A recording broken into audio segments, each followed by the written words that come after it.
폭염에 이어서 폭우가 이어진 한 주였습니다. 더위를 피하는 피서의 가장 좋은 방법 중에 하나는 책으로 피하는 피서가 있다 말씀드렸습니다. 지난주 월요일 날 책으로 피한 피서를 경험하기 위해 광화문 교보문고를 갔는데 거기서 오랜만에 최준 목사님 내외를 만났습니다. 우연히 봤죠. 내외가 오셔서 오랜만에 또 오랜 밀린 이야기들을 했죠. 사람 만나는 기쁨도 있지만 또 책을 항상 보는 기쁨도 있고 여름 같은 경우에는 더위를 피하는 또 쉼도 있습니다. 저는 휴가 때 가장 꿈꾸는 모습을 반바지 입고 슬리퍼 차림으로 서가를 오가면서 이렇게 책 한 권 골라서 가까운 카페에서 책 읽는 그 쉼을 항상 그리고 있습니다. 그것만큼 제게 위로가 되고 힐링이 되는 시간이 없습니다. 가끔 책을 보기 위해 서점에 가면 요즘에는 무슨 힘이라는 제목의 책들이 많이 나옵니다. 말의 힘, 관계의 힘, 경제 지식의 힘, 그 중에는 습관의 힘이라는 제목의 책도 있습니다. 이 책을 보면 이 습관에는 두 종류가 있는데 나쁜 습관에서 좋은 습관으로 옮겨가는 인생이 좋은 인생이다 말합니다. 그리고 대개 습관은 세 가지 단계를 거쳐 형성된다 말하죠. 하나의 문제가 있으면 그거에 따른 반응이 있고 그 반응으로 인한 보상, 이 세 가지 단계가 계속 반복되면서 한 인생의 한 습관이 결정된다 말합니다. 여러분, 모든 습관은 어떤 문제를 시작으로 계기로 한 행동이 계속 반복되는 반응이 있습니다.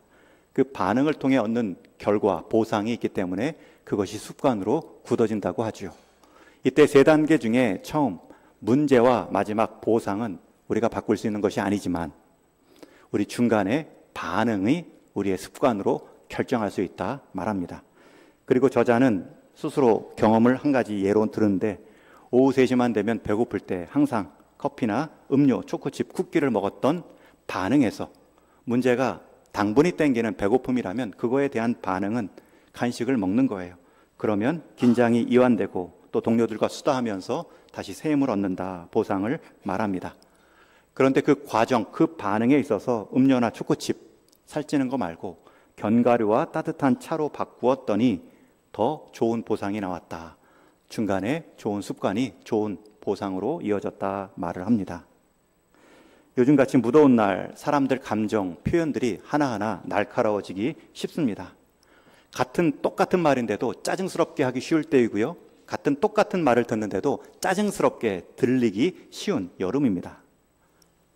여러분, 이런 문제가 있을 때 어떤 반응으로 여러분들의 습관을 정하시겠습니까? 짜증나는 말을 들을 때 같이 짜증내고 함께 기분 나빠지는 습관을 택하면 함께 기분이 우울해지죠. 그러나 이 날씨 탓이든 상대의 어떤 연약함이든 짜증나는 말을 할 때 그 말을 왜 저렇게 할까? 어떤 이유가 있을까? 또 그 말을 내가 굳이 다 받을 필요가 있을까? 한 번만 더 생각하고 이해해주고 안 받고 넘기면 둘 다 나빠지지는 않습니다. 여러분들의 생활 습관들을 한번 돌이켜 보십시오. 삶은 우리 습관의 총합이다라는 말은 맞습니다. 좋은 습관이 좋은 인생으로 이어지고 나쁜 습관은 결국 나쁜 열매를 맺을 수밖에 없습니다. 그러니 우리의 싸움은 결국 습관의 싸움입니다. 습관이 있냐 없냐의 싸움이 아니라 그 습관이 내 인생을 유익하게 하느냐 무해하게 하느냐. 그런데 우리가 습관을 없앨 수 없으니 내 나쁜 습관을 조금이라도 덜 나쁘게 좋은 습관으로 바뀌는 것이 우리 인생의 좋은 인생의 과정입니다. 우리 성도의 삶에도 좋은 습관과 나쁜 습관이 있습니다. 믿음의 길을 더 힘있게 가게 하는 좋은 습관이 있는가 하면 믿음의 길을 막게 하는 부정적 습관이 있습니다. 예배에도 습관이 있습니다. 예배의 마음, 예배의 태도, 나도 모르게 배어진 그 습관이 예배의 보상을 결정합니다. 여러분, 예배 드릴 때 예배의 시작은 주일 아침이 아니라 토요일 저녁부터 시작된다. 제가 반복해서 말씀드렸죠. 또 예배에 와서도 예배에 집중하지 못하는, 몸만 와 있지 내 생각은 교회 밖의 걱정들로 예배에 참여하는 습관은 예배로 인한 좋은 보상, 은혜를 경험할 수 없습니다. 어떤 분들은 핸드폰을 계속 예배 시간에도 신경 쓰고 있죠.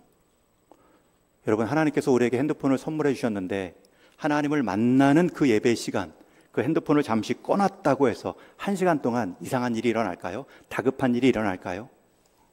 혹시 일어났다고 해도 하나님께서 그 일을, 예배 때문에 제가 못 받은 그 핸드폰, 그 일의 결과를 그렇게 망가진 모습으로 인도하실까요?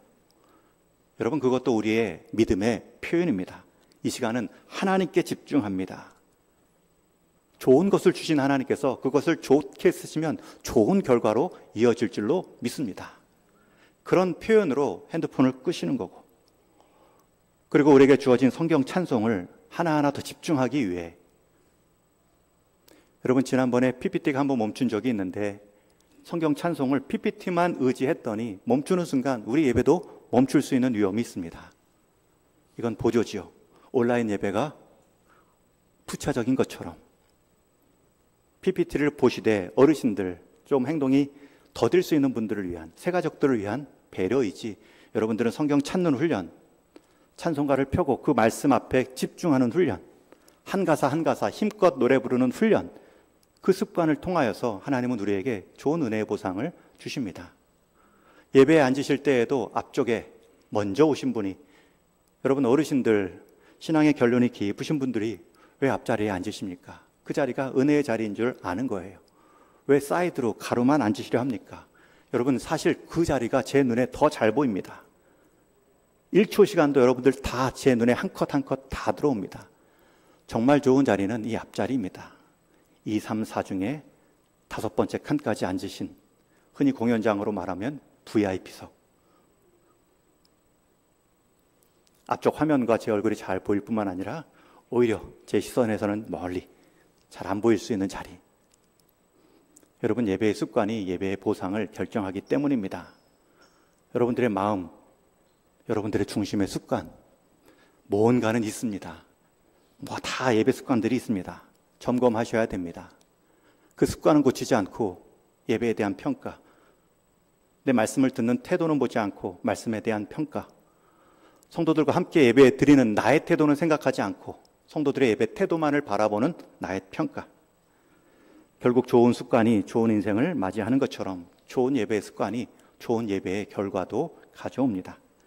그런 점에서 오늘 또 나쁜 한 가지 습관으로 그 인생에 큰 신앙의 위기를 맞은 한 사람이 소개되고 있습니다. 20년 동안 이스라엘의 사사로 쓰임받은 삼손 이야기입니다. 오늘 16장 앞에 15장 마지막 절은 그가 20년 동안 사사로 이스라엘을 섬겼다 기록하고 있습니다. 한 자리에서 20년 동안 직분을 맡은 것은 대단한 일입니다. 그런데 리더의 자리에서 사사의 역할로 20년간을 감당했다는 것은 결코 쉬운 일이 아닙니다. 그렇게 20년간 리더로 쓰임 받았으면 이제 16장 처음에서는 그가 더 성숙한 모습의 등장을 우리는 예상할 수 있는데 16장 앞부분의 내용은 전혀 그렇지 않습니다. 읽지 않은 1절 3절의 말씀은 능숙한 사사의 모습이 아니라 시험받는, 유혹받는 사사의 모습입니다. 우리 1절 말씀을 같이 한번 읽습니다. 시작. 삼손이 가사에 가서 거기서 한 기생을 보고 그에게로 들어갔더니, 여러분, 중요한 3가지 동사가 나옵니다. 가다, 보다, 들어갔다. 여러분, 각각의 동사이지만 한 가지 삼손의 욕망을 보여주는 동사에 불과합니다. 가다, 보다, 들어가다. 한 기생을 보고 가다, 보다, 들어가다. 여러분, 이 3가지 동작 가운데 하나만이라도 안 돼 멈추었다면 나쁜 습관이 굳어지지는 않았겠죠. 여러분, 유혹의 순서는 항상 똑같이 찾아옵니다. 사탄은 우리를 유혹의 장소 앞에 세우고 그 유혹의 잘못된, 짧은, 거짓된 결실을 보게 하고 그 안으로 들어가게 합니다. 그때 한번 맛보면 이것이 인생 재미구나, 잘못된 습관이 들을 수 있습니다. 여러분, 그러한 자리에 이제 블레셋 사람들이 소문을 듣고 삼손을 잡고자 몰려듭니다. 그 20년 사사 기간 동안 삼손이 보였던 그 괴력, 하나님께 받은 그 힘의, 육신의 힘을 알기 때문에 그들이 당장 들어가 잡지는 못하고 그 있던 집에 성문 밖에 기다려 잠복해 있다. 그가 잠들면 들이닥치든 그가 잠결에 나오면 잡아 생포하든 우리가 기다리자. 그런데 갑자기 그 밤중에 삼손이 일어나 그 성문 밖에 기다리고 있던 사람들이 깜짝 놀랄 정도로 성문짝을 떼어다가 두 문설주와 문 빗장이 매여 있는 채로 다 어깨에 메고 그 자리를 빠져나갑니다. 언제 나오나 기다리고 있는데 성문이 열리기는커녕 성문짝이 뜯어져 버렸습니다. 삼손이 뜯어가지고 보란 듯이 들고 나간 것입니다. 일종의 경고였겠죠. 여러분, 하나님이 주신 그 엄청난 힘, 그 삼손의 달란트, 그것을 가지고 유혹의 자리에 갔고 그 유혹 때문에 받은 위기에 처하자 그 위기 탈출용으로 자기 달란트를 쓰고 있습니다. 여러분, 하나님의 주신 힘, 하나님께서 주신 그 달란트를 삼손은 기생집을 찾아가는 데 썼고 죽음의 위기 속에서 황급히 대문을 뽑아내어 힘 자랑하듯 올라가는 모습으로 그는 자기 달란트를 쓰고 있습니다. 여러분, 하나님께서 우리에게 주신 달란트가 있고 힘이 있습니다. 그것은 크기의 문제가 아닙니다. 어디에 쓰고 있느냐, 용도의 문제가 먼저입니다. 하나님이 내게 주신 은사, 달란트가 있습니다. 그것을 제 용도에 맞게 쓰지 못하는 것처럼 우리 삶을 소모하고 세상에서 하나님을 아는 자들을 우습게 만드는 웃음거리도 없습니다. 우리가 받은 은사, 우리가 가진 달란트는 종류의 수 이전에 한 가지라도 제격에 맞는 유용함이 생명입니다. 게다가 1절 말씀에 나타난 이 세 가지 동사, 가다, 보다, 들어갔다. 어떤 분은 말합니다. 저는 이 습관을 끊을 수가 없어요. 그러나 그 습관은 단계가 있습니다. 가는 데서 멈추면 됩니다. 보는 데까지 왔다면 거기서 안 보면 됩니다. 가다 보다 들어간 후에 나는 끊을 수 없다요, 끊을 수 없어요 라고 말하는 것은 맞지 않지요. 다윗 역시 그 유혹 앞에 그 순서 따라 넘어집니다. 사무엘하 11장에 보면 이스라엘 군대와 암몬 전쟁이 붙었을 때 다윗은 왕으로서 출전하여 군사를 독려함에도 불구하고 그 전쟁에 참여하지 않고 예루살렘 궁에 남아 있습니다. 그가 보인 다음 행보는 나태함의 유혹에 빠집니다. 우리 사무엘하 11장 말씀 같이 읽습니다. 시작. 저녁 때 다윗이 그의 침상에서 일어나 왕궁 옥상에서 거닐다가 그곳에서 보니 한 여인이 목욕하는데 심히 아름다워 보이는지라. 침상에서 일어났는데 때가 언제입니까? 저녁에 일어났다. 낮잠을 한참 늘어지게 잤다는 뜻이겠죠. 그리고 그의 눈은 전쟁에 가 있어야 되는데 왕궁 옥상에서 한 여인의 목욕하는 모습을 보고 있습니다. 전쟁의 자리에 있어야 할 발걸음이 옥상으로 향했고 전쟁의 병사들을 봐야 될 그 눈이 목욕하는 여인을 향하고 있습니다. 그 후의 결과는 우리가 잘 알고 있습니다. 가다, 보다, 들어가다. 다윗과 삼손의 유혹의 습관은 똑같습니다. 게다가 문짝까지 떼어서 다시 헤브론으로 올라갔다면 깨달을 만한데 다시 그의 나쁜 습관, 삼손의 행위가 이어집니다. 우리 4절 말씀도 같이 읽겠습니다. 시작. 이후에 삼손이 소렉 골짜기에 드릴라라 이름하는 여인을 사랑하매. 여러분, 여인을 향한 유혹은 계속 찾아오고 있고요. 블레셋 여인을 향한 삼손의 눈은 계속 돌아다니고 있습니다.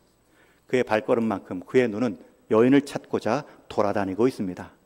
특히 이후에라는 표현은 바로 앞에 사건, 그 기생집에 들어갔던 그 문짝 뗐던 그 일이 일어난 후에라는 뜻입니다. 그 일 후에 또 그 여인의 유혹은 반복해서 넘어질 때까지 그리고 다시 일어나지 못할 때까지 찾아오는 속성이 있습니다. 여러분, 유혹의 얼굴을, 유혹의 모습은 바뀔지라도 유혹의 목적은 한 가지입니다. 유혹받는 사람이 넘어질 때까지. 그런데 오늘 이 본문에 나오는 이 드릴라를 향한 유혹은 그저 넘어지는 정도가 아니라 그의 강점, 그의 힘을 완전히 제거하려는 시험까지 받게 됩니다. 또 한 번 우리 블레셋 여인과 삼손이 사랑에 빠졌다. 그 소식을 듣고 이번에는 이 여인을 회유합니다. 가서 삼손을 깨어 그가 어떻게 힘을 얻게 되었고 그것을 우리가 어떻게 제어할 수 있는지 알려만 주면 우리가 각각 은 1,100씩을 내게 주리라. 여러분, 방백들이 드릴라를 찾아와서 우리가 각각 은 1,100씩을 주리라. 여기서 방백들이 숫자가 몇 명인지 모르지만 블레셋에는 최소 5개의 큰 성읍이 있습니다. 그 성읍작들이 5명만 왔어도 은 1,100이면 은 5,000을 얻을 수 있는 기회입니다. 평생 먹고 살고 가문을 새롭게 할 수 있는 금액이죠. 삼손은 자기 딴의 사랑으로 드릴라에게 접근했지만 블레셋 사람들은 돈으로 지금 드릴라에게 다가서고 있습니다. 여러분, 유혹이 누구를 통해 지금 찾아옵니까? 가장 사랑했다라고 여기는 사람, 가장 인간적 관계로 가까운 줄로 알았던 사람, 그 사람을 통해 가장 강력하게 다가옵니다. 첫사람 아담이 선악과를 따먹을 때 그 선악과를 누구에게 건네봤습니까? 아내 하와입니다. 하나님의 연단 속에 있던 욥에게 가장 힘든 말을 한 사람이 누구입니까? 그에게 찾아와 위로한다고 하며 질책한 욥의 세 친구가 아니지요. 오히려 그 상태 속에서도 하나님을 신뢰하냐, 오히려 하나님을 저주하고 가서 죽으라. 아내의 한마디가 가장 견디기 어려웠습니다.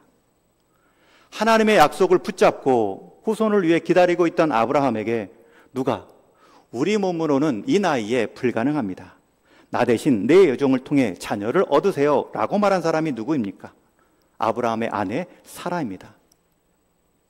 실제 그 사라의 몸종 하갈을 통해 이스마엘을 낳지요.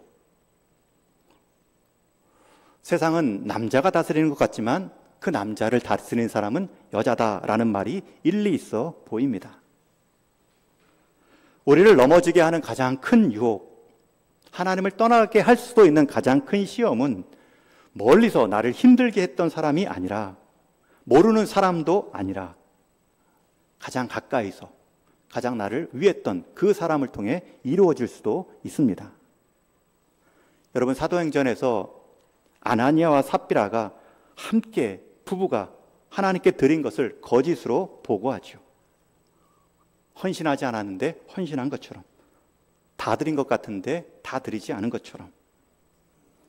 여러분, 두 사람 중에 한 사람만이라도 깨어있어서 노라고 했다면 함께 부부가 한날에 장례를 치른 일은 없었겠죠. 우리가 여기서 분명한 교훈을 얻습니다. 부부간에 가장 가까운 사람, 내가 사랑하고 사랑을 주는 그 관계는 너무나 귀하고 복된 일입니다. 그러나 잊지 말 것은 동시에 그러기에 나를 시험하지 않고 그 사람은 나를 미혹하지 않을 사람이다 라는 것은 대단히 어리석은 착각입니다.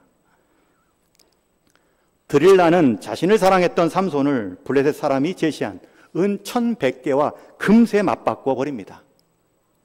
사랑이 아니라 사용한 것이지요. 당장 삼손에게 찾아가 이렇게 요청합니다. 6절 말씀 같이 읽습니다. 시작. 드릴라가 삼손에게 말하되 당신의 큰 힘이 무엇으로 말미암아 생기며 어떻게 하면 능히 당신을 결박하여 굴복하게 할 수 있을는지 말하라 하니. 하나님이 가르쳐 주신 나시린의 비밀을 알려고 합니다. 지금 하나님과의 그 친밀한 관계가 자기가 원했던 세상, 사람, 친밀한 관계에 의해서 훼손되려 하고 있죠. 그 요청의 핵심이 무엇입니까? 당신의 그 큰 힘의 기원은 어디 있고 그 힘을 내가 굴복시킬 수 있는, 결박할 수 있는 방법은 무엇입니까? 이 정도의 말을 들으면 당연히 삼손은 드릴라에게 알 필요가 없습니다. 아니, 이 여자가 나를 어떻게 보고 이런 요청까지 하는가? 그 자리에서 일어나 떠날 법한데 오히려 그 질문에 돌려 대답하지요. 새 활줄 7을 묶어 나를 결박하면 내 힘이 사라집니다. 해봤지만 안 되지요. 또 쓰지 아니한 새 밧줄로 나를 결박하면 내가 약해지고 다른 사람과 같아집니다. 역시나 사람을 매복시키고 했지만 다 불에 탄 실처럼 끊어졌다, 성경은 기록합니다. 여러분, 삼손은 장난하는 것 같지만 그 장난 속에 점점 비밀에 가까워지죠. 위험선을 넘게 됩니다. 당신이 나를 희롱했다, 여인의 간청 가운데 또 한 가지 답을 말합니다. 자신의 머리털 7가닥을 배틀에 날실에 섞어 짜면 되리라. 머리를 좀 묶으면 됩니다.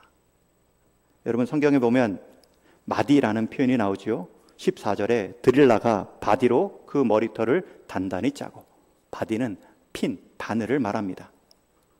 머리일곱을 묶으라. 그리고 했더니 또 힘으로 그 머리를 풀어내죠. 그러다 아는 것처럼 실제 이제 우리가 읽지 않은 뒷본문에서는 자기 머리를 미는 그 나실인의 비밀을 다 말해줍니다. 여러분 삼손은 나름대로 머리 7가닥은 괜찮았겠지. 그러나 그의 경각심이 계속 무너지고 있습니다.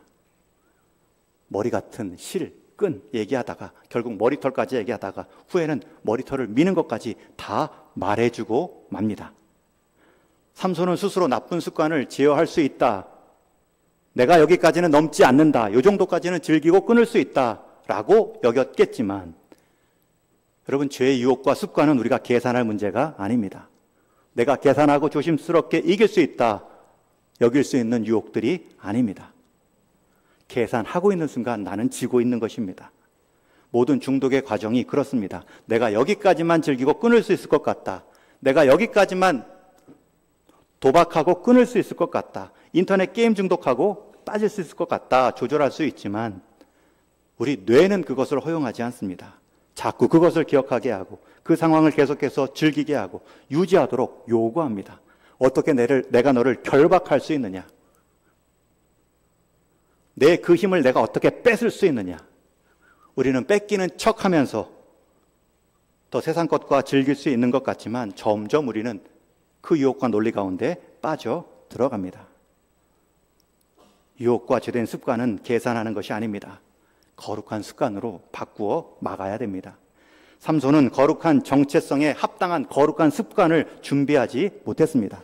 반복해오는 유혹 앞에서 반복해서 넘어졌을 뿐입니다.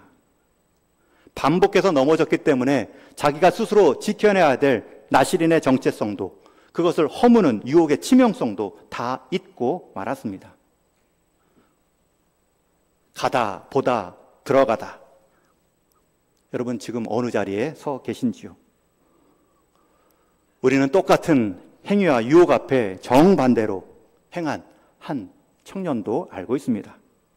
창세기에 보면 요셉 이야기가 나오는데 그 인생에서 정말 어려웠던 위기는 형들에게 의해 버림받고 팔렸다도 아니고 그가 애굽에 종살이를 시작했다라는 그 노예의 자리도 아닙니다.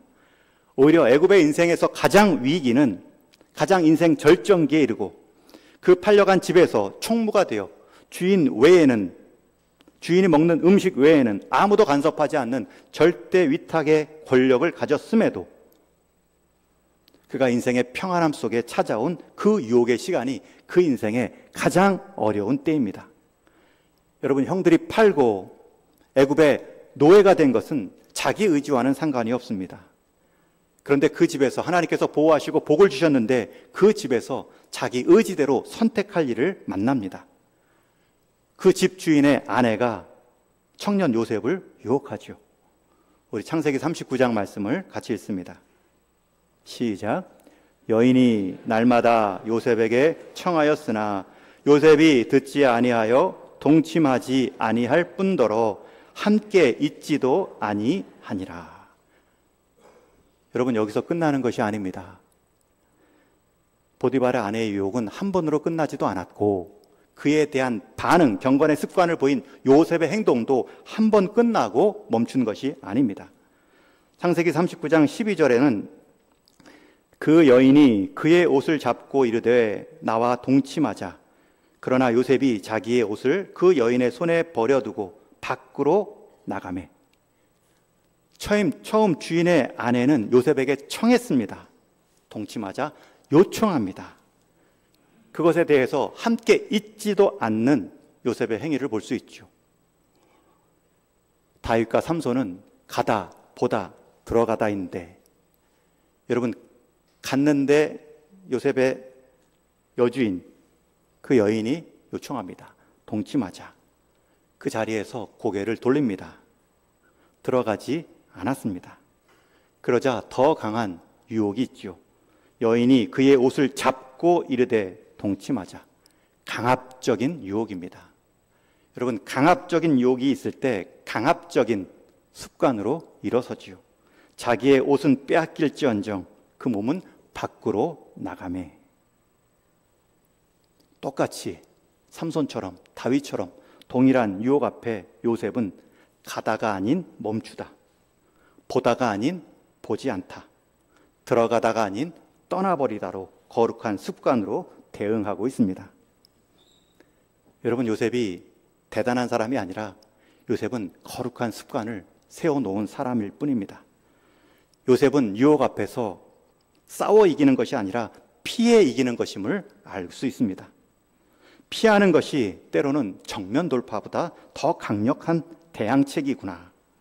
그래서 잠언 말씀에는 슬기로운 자는 재앙을 보면 숨어 피하여도 어리석은 자들은 나가다가 해를 받느니라. 분명히 저것이 나를 넘어뜨릴 수 있고 내가 저것을 이길 수 없는 줄 알면서도 어리석은 자들은 내가 적당히 끊을 수 있다 말하고 나가다 결국 해를 당하느니라. 여러분, 슬기로운 자는 재앙을 보면 피하는 겁니다. 여러분, 유혹은 정면 승부로 이기는 것이 아니라 피할 때 피하는 것이 이기는 길입니다. 시편 1편에서 말하는 복 있는 사람의 특징, 동사가 무엇입니까?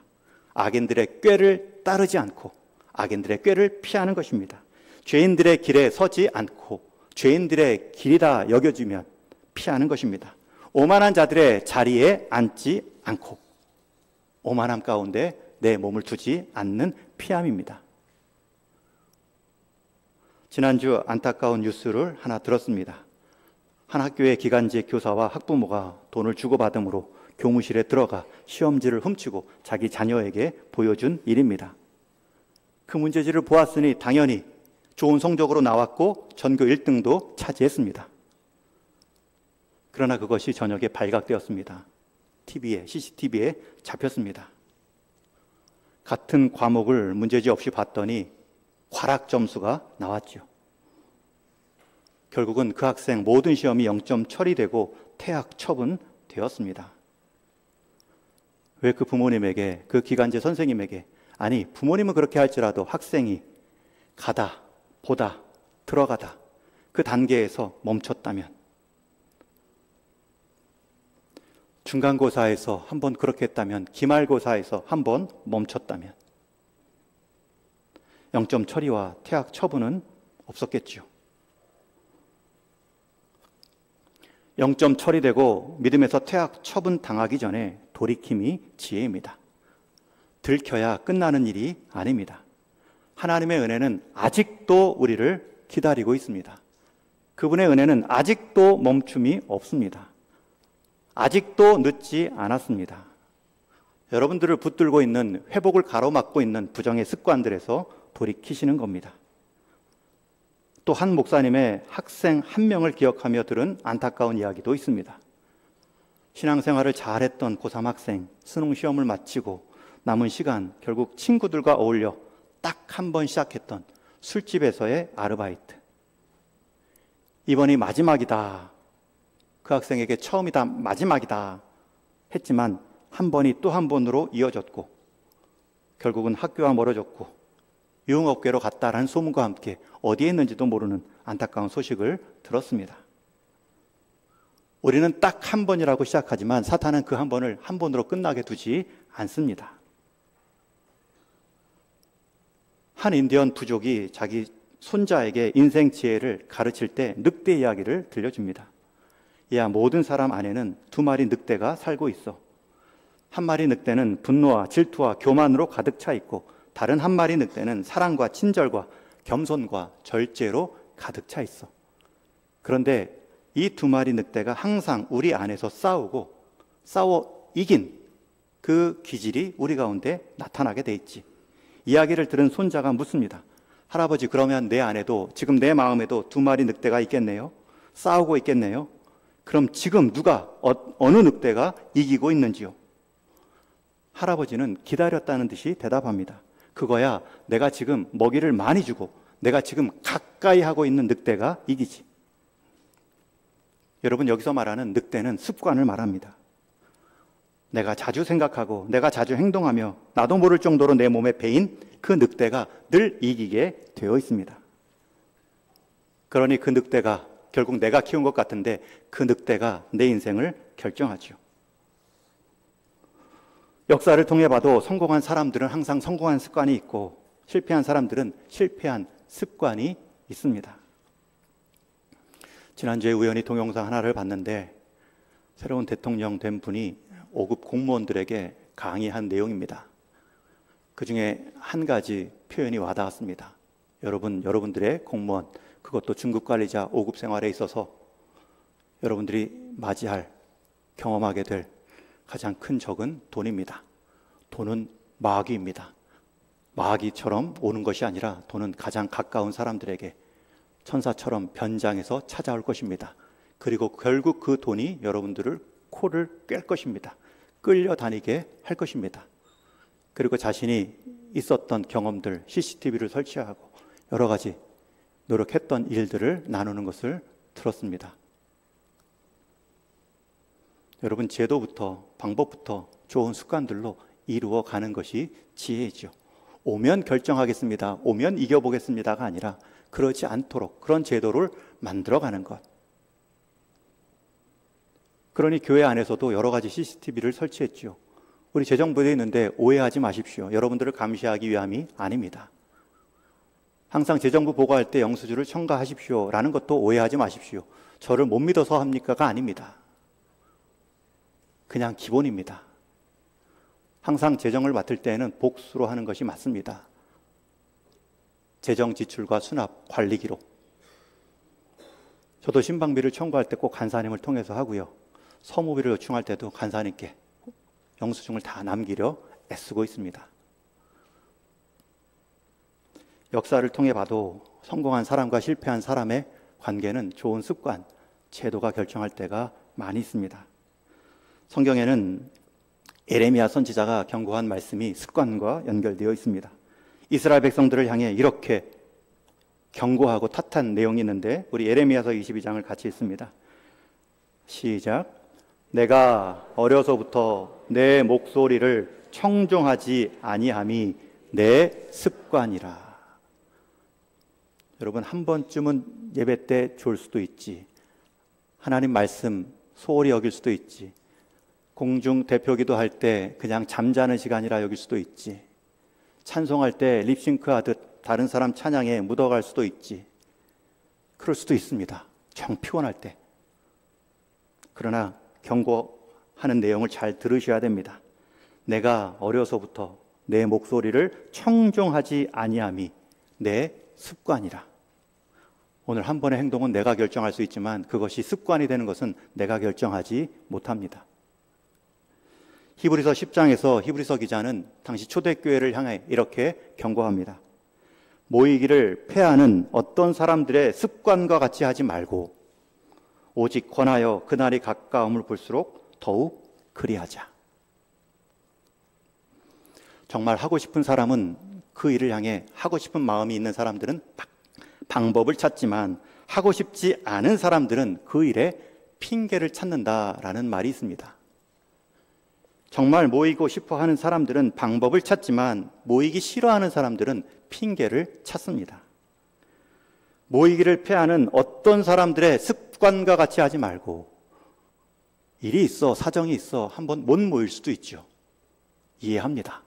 그러나 그것이 습관이 될 수 있을 때 돌이킬 수 없습니다. 성경에는 부정적인 습관만 말씀하지 않고요. 예수님을 통한 긍정적인 습관도 말씀하지요. 우리 누가복음 22장 말씀 같이 읽습니다. 시작.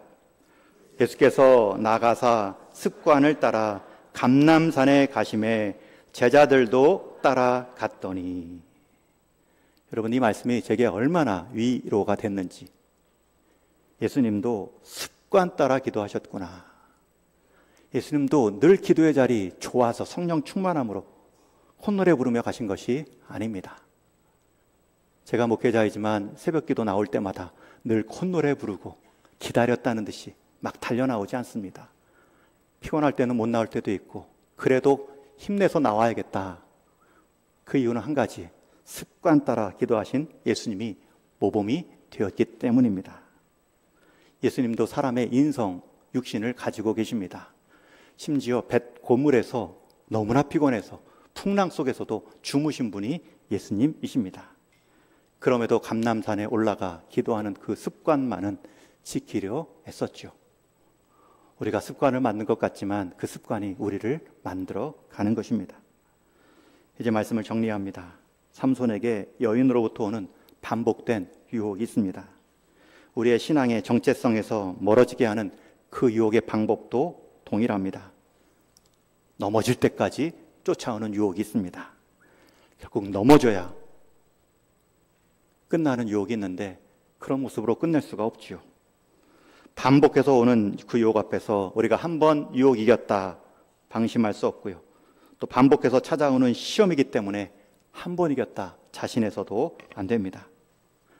그 유혹 앞에 우리는 거룩한 습관을 하나 더 맷집으로 길러내는 것입니다.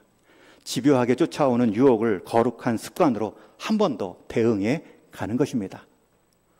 그래서 유혹해서 나를 넘어뜨리는 부정적인 습관이 자리 잡기 전에 나를 살리고 나를 하나님께로 가게 하는 그 긍정적인 습관을 내 몸에 새겨 놓는 것입니다. 부정적인 습관의 행동이 가다 보다 들어가다면 우리도 역시 같은 전략으로 더 크게 하나님 앞에 가다, 하나님의 은혜만을 바라보다, 그리고 하나님의 임재 안에 들어가다, 그 거룩한 습관의 사람으로 우리 성도는, 교회는 주님의 도우심을 경험할 수 있습니다. 중간에 대응의 습관, 그것이 우리의 삶의 내용을 결정합니다. 여러분, 반복해서 찾아오는 유혹 너무 두려워 마시고 우리의 경건한 습관들을 기르는 기회다 다짐하시며 넘어질 때 찾아오는 집요한 유혹 앞에 우리가 함께 거룩의 습관을 만들어 대응해가는, 하나님께 유익하고 유용하게 쓰임받는 달란트를 가진 종처럼 우리 동인교회 모든 성도들을 세울 받을 수 있습니다. 디모데후서 2장 22절 읽고 마치도록 하겠습니다. 우리 함께 읽겠습니다. 시작. 너는 청년의 정욕을 피하고 주를 깨끗한 마음으로 부르는 자를 함께 의와 믿음과 사랑과 화평을 피하라. 청년의 정욕은 피하는 게 답입니다. 더 나아가 주를 깨끗한 마음으로 부르는 자들과 함께 모이기에 힘쓰셔야 됩니다. 더 나아가서 내 행동이, 내 말의 언행이, 내 행동의 의도가 의와 믿음과 사랑과 화평을 드러내 보이는가, 그것이 우리를 경건한 습관으로 이기게 하는 사람이 되게 합니다. 그러한 성도로 교회로 세움받기를 주님의 이름으로 축원합니다.